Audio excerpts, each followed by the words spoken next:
નમસ્તે વિદ્યાર્થી મિત્રો, આજે ધોરણ 8 વિજ્ઞાનમાં ચેપ્ટર નંબર 10 તણુ અવસ્થા તરફ. હવે આપણે 9મું ચેપ્ટર આપણે ભણી ગયા, બરાબર છે.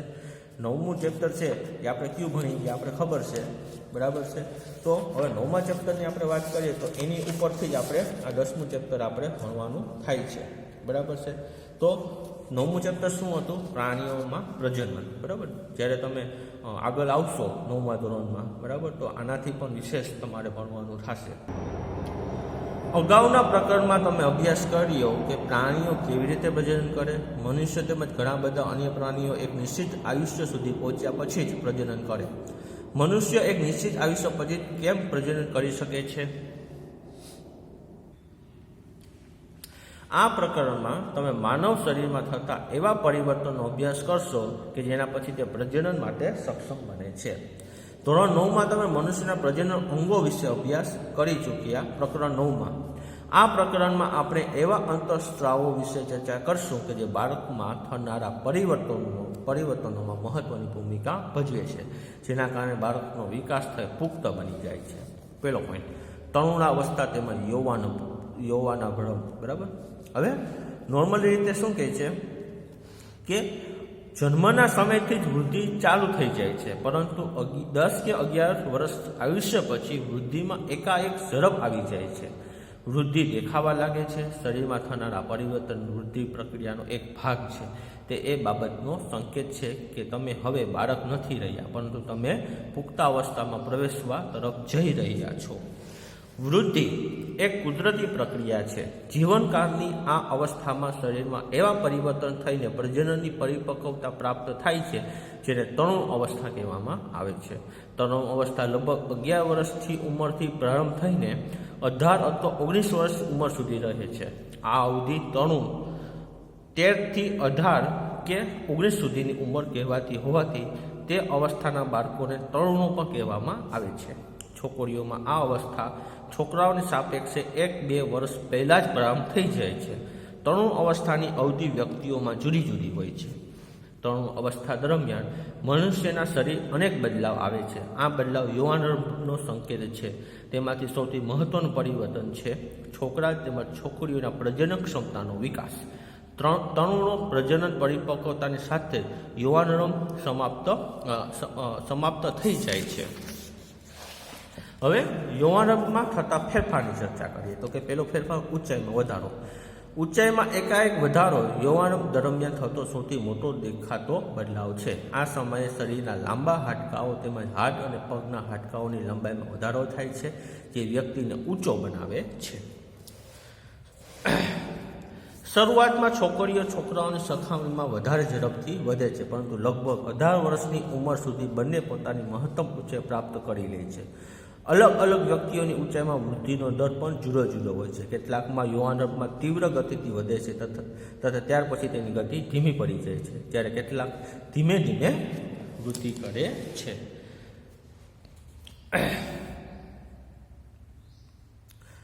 કોઈ વ્યક્તિની ઊંચાઈ તેના પરિવારના કોઈકને કોઈક સભ્યો સાથે લગભગ સમાન હોય છે. તેનું કારણ એ છે કે ઊંચાઈ માતા પિતા દ્વારા પ્રાપ્ત જનીન પર આધાર રાખે છે, પરંતુ વૃદ્ધિના આ વર્ષોમાં ઉચિત પ્રકારનો સંતુલિત આહાર આવશ્યક છે. તે હાડકાના સ્નાયુઓ શરીરના અન્ય ભાગોને યોગ્ય રીતે વૃદ્ધિ કરવા માટે પર્યાપ્ત પોષણ પૂરું પાડવામાં મદદ કરે છે. તમે તરુણોની પોષણ આવશ્યકતાઓના વિષયમાં આ પ્રકરણમાં આગળ અભ્યાસ કરશો. હવે શારીરિક આકારમાં બદલાવ, બરાબર. આપણા શરીરનો જે આકાર હોય એ કઈ રીતે બદલાય? તમે નોંધ્યું હશે કે તમારા વર્ગમાં અભ્યાસ કરતા વિદ્યાર્થીઓના ખંભા તેમજ છાતીનો ભાગ નીચલા ધોરણમાં અભ્યાસ કરતા વિદ્યાર્થીઓની સરખામણીએ પહોળા હોય છે. તેનું કારણ એ છે તેઓ યૌવનમાં પ્રવેશ કરી ચૂક્યા છે. વૃદ્ધિના કારણે ખંભાનો ભાગ ફેલાય છે, પહોળા થઈ જાય છે. છોકરીઓના કમરની નીચેનો ભાગ પહોળો થઈ જાય છે. વૃદ્ધિના કારણે છોકરીઓમાં શરીરના સ્નાયુઓનો વિકાસ છોકરીઓના વિકાસની સરખામણીએ વધુ હોય છે. અર્થાત તરુણ અવસ્થામાં છોકરા અને છોકરીઓમાં જોવા મળતા બદલાવ અલગ અલગ હોય છે. પછી આવશે અવાજમાં બદલાવ. શું તમે નોંધ્યું કે ક્યારેક તમારા વર્ગમાં કેટલાક છોકરાઓનો અવાજ ફાટવા લાગે છે? યુવાનમાં સ્વર પેટી એટલે કે કંઠસ્થાન વૃદ્ધિની શરૂઆત થાય છે. છોકરાઓની સ્વર પેટી વિકાસ પામીને અપેક્ષાકૃત મોટી થઈ જાય છે. છોકરાઓમાં મોટી થયેલી સ્વર પેટી ગળાના ભાગમાં બહારની તરફ ઉપસી આવે છે, જેને કંઠમણી કહેવામાં આવે છે. છોકરીઓમાં સ્વર પેટી તેના નાના કદને લીધે માંદ દેખાતી હોય છે. સામાન્ય રીતે છોકરીનો અવાજ ઊંચો અને તીણો હોય, જ્યારે છોકરાઓનો અવાજ ભારે હોય. તરુણ અવસ્થાના છોકરાઓમાં ક્યારેક સ્વર પેટીના સ્નાયુઓમાં અનિયંત્રિત વૃદ્ધિ થઈ જાય છે અને અવાજ ઘોઘરો થઈ જાય છે. આ સ્થિતિ કેટલાક દિવસો અથવા કેટલાક અઠવાડિયા સુધી રહે છે, જેના પછી અવાજ સામાન્ય થઈ જાય છે. હવે આવશે પ્રસ્વેદ અને તેલી ગ્રંથિઓની ક્રિયાશીલતામાં વધારો. પ્રસ્વેદ અને તેલી ગ્રંથિઓનો સ્ત્રાવ તરુણ અવસ્થામાં વધી જાય છે. આ ગ્રંથિઓથી વધારે પડતી ક્રિયાશીલતાને કારણે કેટલીક વ્યક્તિઓના ચહેરા પર ફોલ્લીઓ અને ખીલ થઈ જાય છે. બરાબર, આપણે ખબર છે કે અમુક ઉંમર થાય એટલે છોકરો હોય કે છોકરી હોય, બરાબર, એમાં એના ચહેરામાં ગાલમાં શું થાય તો કે ખીલ થાય. સપ્રેવન ગ્રંથિ એટલે તેલી ગ્રંથિઓ તો લા ગ્રંથિઓ જેવી કેટલીક ગ્રંથિઓ પોતાનો સ્ત્રાવ વાહિનીઓ દ્વારા કરે છે. અંતઃસ્રાવી ગ્રંથિઓ અંતઃસ્રાવોને સીધા રુધિર પ્રવાહમાં મુક્ત કરે છે. આથી તેને નલિકાવિહીન ગ્રંથિઓ કહેવામાં આવે છે.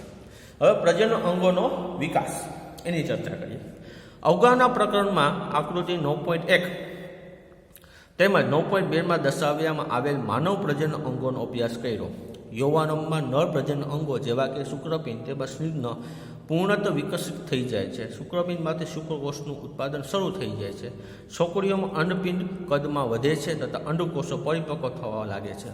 અંડપિંડમાંથી અંડકોષ મુક્ત થવાનું શરૂઆત કરે છે. માનસિક, બૌદ્ધિક તેમજ સંવેદનાત્મક પરિપક્વતા પ્રાપ્ત થવી. આપણો નવો પોઈન્ટ. તરુણ અવસ્થા વ્યક્તિની વિચારસરણીમાં પરિવર્તનની પણ અવસ્થા છે. પહેલાંની સાપેક્ષે કિશોર વધારે સ્વતંત્ર તેમજ પોતાની તરફ વધારે સચેત હોય છે. તેમમાં બૌદ્ધિક વિકાસ પણ થાય છે. તે વિચારવામાં વધારે સમય લે છે. વાસ્તવમાં કોઈ પણ વ્યક્તિના જીવનમાં આ એ સમય છે કે જેના મગજની શીખવવાની ક્ષમતા સર્વાધિક હોય છે. ક્યારેક તરુણ શારીરિક તેમજ માનસિક બદલાવ પ્રત્યે અનુકૂળ થવા પ્રયત્ન કરે છે, ત્યારે પોતાને અસુરક્ષિત અનુભવ કરે છે. પરંતુ તરુણ હોવાને નાતે તમારે સમજવું જોઈએ કે અસુરક્ષિત મહેસૂસ કરવાનું કોઈ પણ કારણ નથી. આ બદલાવ એક કુદરતી બદલાવ છે જે શારીરિક વૃદ્ધિના કારણે ઉત્પન્ન થાય છે. ગૌણ જાતીય લક્ષણો. પ્રકરણ 9માં આપણે અભ્યાસ કરી ગયા કે શુક્રપિંડ તેમજ અંડપિંડ પ્રજનન અંગો છે જે જનીઓ જેવા કે શુક્રકોષ અને અંડકોષને ઉત્પન્ન કરે છે. યૌવનમાં છોકરીઓના સ્તનનો વિકાસ થવા લાગે છે તથા છોકરાઓના ચહેરા પર વાળ ઉગવા લાગે છે, એટલે કે દાઢીમૂછ ઉગવા લાગે છે. આ લક્ષણો છોકરીઓને છોકરાઓથી અલગ પાડે છે. આવા લક્ષણોને ગૌણ જાતીય લક્ષણ કહેવામાં આવે છે. છોકરાઓની છાતી પર પણ વાળ ઉગવા લાગે છે. છોકરા અને છોકરીઓ બંનેની બગલમાં તેમજ ઝાંખની ઉપરની તરફ પણ બ્યુકિક વિસ્તારમાં વાળ ઉગે છે. તરુણ અવસ્થા તથા આ બદલાવ અંતઃસ્રાવ દ્વારા નિયંત્રિત હોય છે. અંતઃસ્રાવ એ રાસાયણિક પદાર્થ છે. તે અંતઃસ્રાવી ગ્રંથિઓ અથવા અંતઃસ્રાવી તંત્ર દ્વારા ઉત્પન્ન કરવા લાગે છે. યૌવનની સાથે જ શુક્રપિંડ નર અંતઃસ્રાવ અથવા ટેસ્ટોસ્ટેરોનનું નિર્માણ ચાલુ રાખે છે. આ અંતઃસ્રાવ છોકરીઓમાં બદલવાનું કારણ જેના વિશે તમે હમણાં જ અભ્યાસ કર્યો. ઉદાહરણ તરીકે ચહેરા પર વાળ ઉગવા, છોકરીમાં યૌવનની સાથે અંડપિંડ માદા અંતઃસ્રાવ અથવા ઇસ્ટ્રોજન ઉત્પન્ન કરવાનું શરૂ કરી દે છે, જેનાથી સ્તન વિકસિત થઈ જાય છે. દુઃસ્રાવી ગ્રંથિઓ સ્તનની અંદર વિકસિત થઈ જાય છે. આ અંતઃસ્રાવના ઉત્પાદનનું નિયંત્રણ એક અન્ય અંતઃસ્રાવ દ્વારા થાય છે જે પિચ્યુટરી ગ્રંથિમાંથી ઉત્પન્ન થાય છે. હવે નવો પોઈન્ટ. પ્રજનનિક કાર્યોની શરૂઆત કરવા માટે અંતઃસ્રાવનો ફાળો.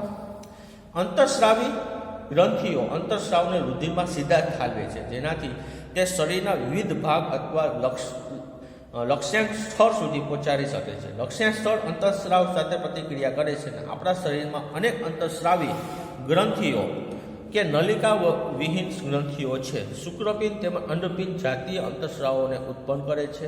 તમે હમણાં જ અભ્યાસ કર્યો કે આ અંતઃસ્રાવો ગૌણ જાતીય લક્ષણો માટે જવાબદાર છે.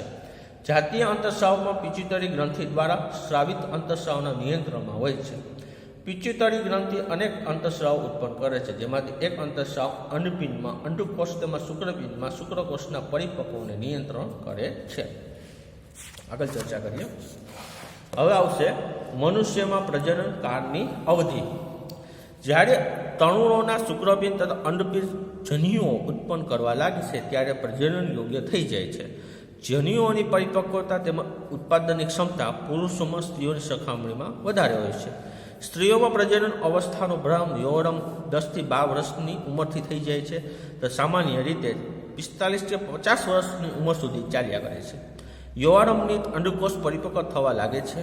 અંડપિંડોમાં એક અંડકોષ પરિપક્વ થાય તો લગભગ 28 થી 30 દિવસના અંતરાળ પર કોઈ પણ એક અંડપિંડ દ્વારા મુક્ત થાય છે, અને આ સમયગાળામાં ગર્ભાશયની દિવાલ જાડી થઈ જાય છે, જેનાથી તે અંડકોષમાં મુક્ત થવા બાદ યુગ્મજનને ગ્રહણ કરી શકે છે, જેના ફળ સ્વરૂપે ગર્ભધારણ થાય છે. જો અંડકોષનું ફલન ન થાય તો તેની સ્થિતિમાં અંડકોષ તથા ગર્ભાશયનું મોટું સ્થળ તેમજ તેની રુધિરવાહિનીઓમાં સાથે તૂટવા લાગે છે, જેનાથી સ્ત્રીઓમાં રક્તસ્રાવ થાય છે, જેને ઋતુસ્રાવ અથવા તો રજોસ્રાવ કહેવામાં આવે છે. ઋતુસ્રાવ લગભગ 28 થી 30 દિવસમાં એકવાર થાય છે. પહેલો ઋતુસ્રાવ યૌવનમની શરૂઆતમાં થાય છે, જેને રજો દર્શન કહેવામાં આવે છે. લગભગ 45 થી 50 વર્ષની ઉંમરે ઋતુસ્રાવ થવાનું બંધ થઈ જાય છે. ઋતુસ્રાવ બંધ થઈ જવાની ક્રિયાને રજો નિવૃત્તિ કહેવામાં આવે છે. પ્રારંભમાં ઋતુસ્રાવ ચક્ર અનિયમિત હોય છે તથા તેને નિયમિત થવામાં કેટલોક સમય લાગે છે.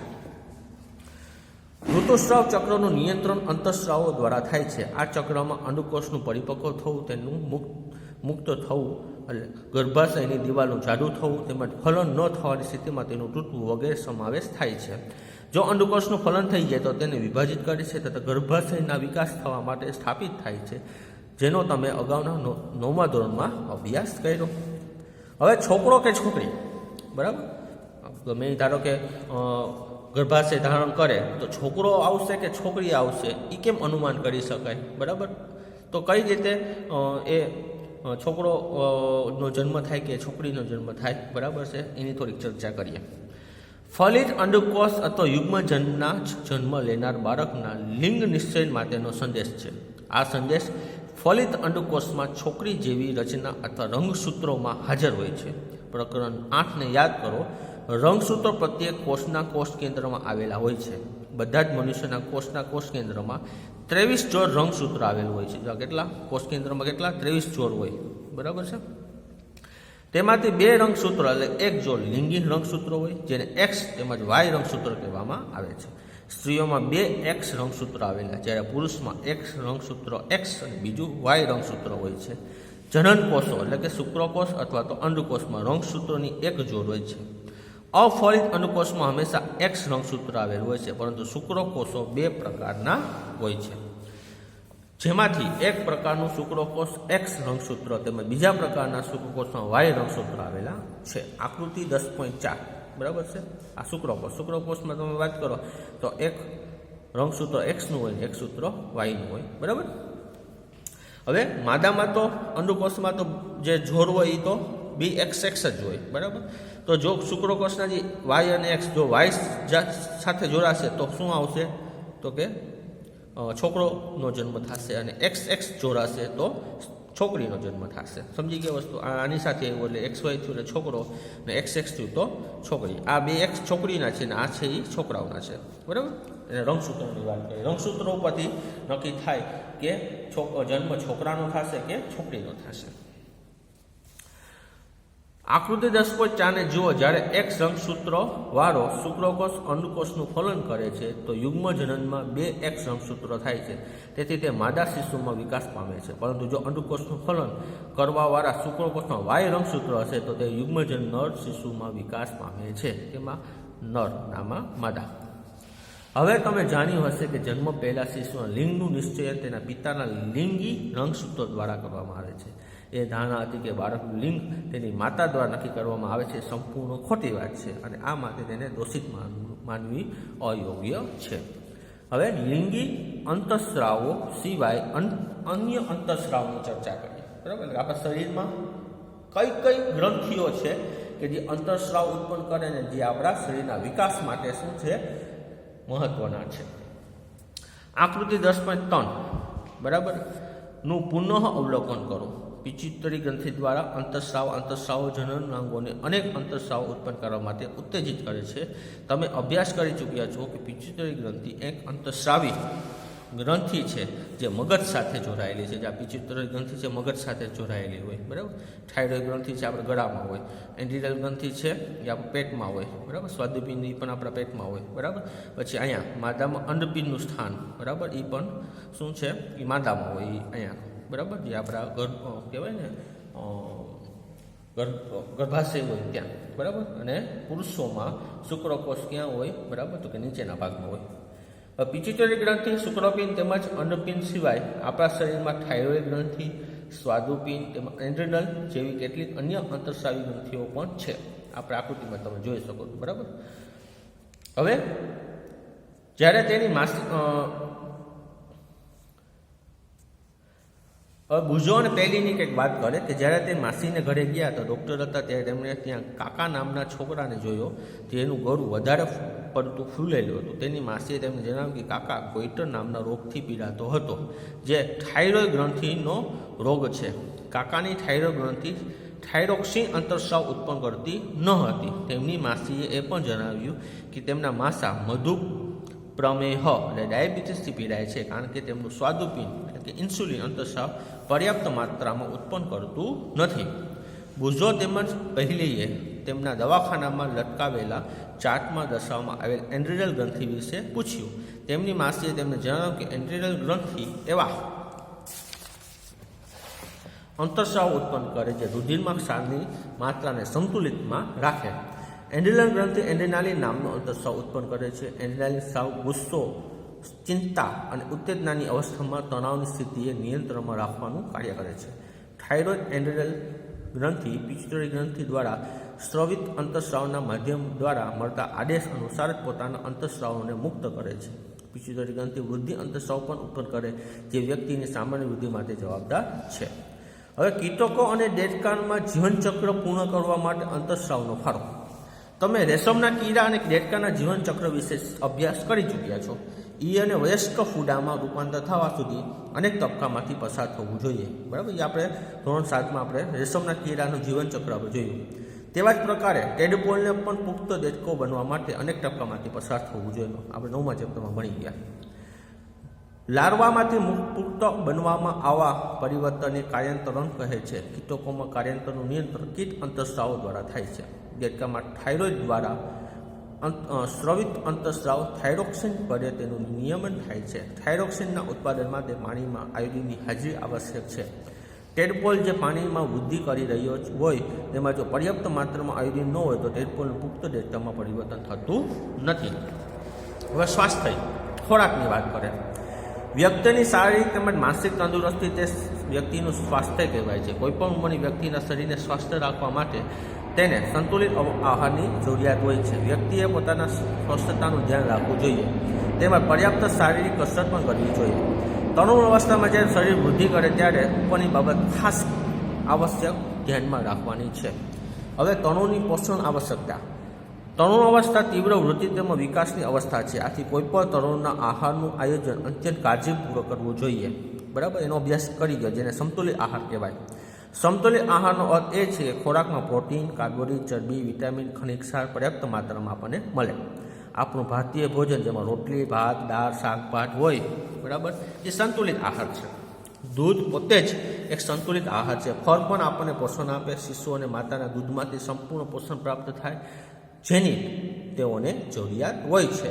લોહ તત્વ આયર્ન રુધિરનું નિર્માણ કરે તથા લોહીથી ભરપૂર ખોરાક જેવા કે લીલા પાંદડાવાળા શાકભાજી, ગોળ, માંસ, સંતરા, આમળા વગેરે કિશોરો માટે સારા છે. તમારા બપોરના અને રાત્રિના ભોજનમાં આવા બધા ખોરાક ખાવા જોઈએ. ચિપ્સ, પેકિંગ ફૂડ અથવા ડબ્બા બંધ ખોરાક સ્વાદિષ્ટ હોય છે, પરંતુ તેને નિયમિત ભોજનનો ભોગ ન ખાવા જોઈએ, કારણ કે તેમાં પોષણની માત્રા ખૂબ ઓછી હોય છે. હવે સ્વચ્છતા. પ્રત્યેક વ્યક્તિએ દરરોજ સ્નાન કરવું જોઈએ. કિશોર માટે અત્યંત જરૂરી છે, કારણ કે પ્રસ્વેદ ગ્રંથિઓ વધુ પડતી સક્રિયતાથી શરીરમાં દુર્ગંધ ઉત્પન્ન કરે. શરીરના બધા જ ભાગોને સ્નાન કરતી વખતે સારી રીતે સાફ કરવા જોઈએ. જો સફાઈ ન કરવામાં આવે તો બેક્ટેરિયા સંક્રમિત થાય, એટલે કે ચામડીના રોગ થાય. છોકરીને ઋતુસ્રાવ દરમિયાન સફાઈનું વિશેષ ધ્યાન રાખવું જોઈએ. તેઓને પોતાના ઋતુચક્રનું ધ્યાન રાખીને તેની તૈયારી રાખવી જોઈએ. સેનેટરી નેપકિન અથવા તો સ્વચ્છ ઘરનું પેડનો ઉપયોગ કરવો જોઈએ. જરૂરિયાત પ્રમાણે દર 4 થી 5 કલાક પછી તેને બદલવા જોઈએ. શારીરિક વ્યાયામ. ખુલ્લી હવામાં ફરતું તથા રમવું શરીરને ચુસ્ત તેમજ સ્વસ્થ રાખે છે. બધા જ છોકરાઓ છોકરીઓને બહાર ફરવું, વ્યાયામ કરવો અને રમવું જોઈએ. નશાકારક પદાર્થો ના કહો, નો એટલે કે નહીં ખાવાના. તરુણ અવસ્થા વ્યક્તિની શારીરિક તેમજ માનસિક સક્રિયતાનો સમય છે. તે વૃદ્ધિનો એક સામાન્ય ભાગ છે. તેથી કોઈ દવા ડૉક્ટર દ્વારા આપવામાં ન આવે ત્યાં સુધી કોઈ પણ એવું કહે કે ડ્રગ્સ નશાકારકના સેવનથી સારું લાગશે, તે તણાવમુક્ત અનુભવ તો પણ તે દવા ન લેવી. ડ્રગ્સ નશાકારક પદાર્થ છે, તેની ટેવ પડી જાય તો તમે તેનું સેવન એકવાર કરો તો તે સતત કરવા ઈચ્છા જાગે, પરંતુ આગળ જતાં તે હાનિકારક છે. સ્વાસ્થ્ય તેમજ ખુશી બંનેને બરબાદ કરી દે છે. એડ્સ વિશેનો ચોક્કસ સાંભળ્યો છે. HIV નામના ખતરનાક વાયરસ દ્વારા થાય. આ વાયરસ એક રોગગ્રસ્ત શરીર વ્યક્તિની સ્વસ્થ વ્યક્તિમાં ડ્રગ્સનો ઉપયોગ કરવાથી સિનિજ દ્વારા પણ થઈ શકે છે. વાયરસનું સંક્રમણ બીજા માધ્યમ જેવી કે પીડિત રોગી માતા દ્વારા સ્તનપાનમાં દૂધ દ્વારા HIV પીડાતા વ્યક્તિની સાથે જાતીય સંપર્ક બનવાથી પણ આ રોગ ફેલાઈ શકે છે.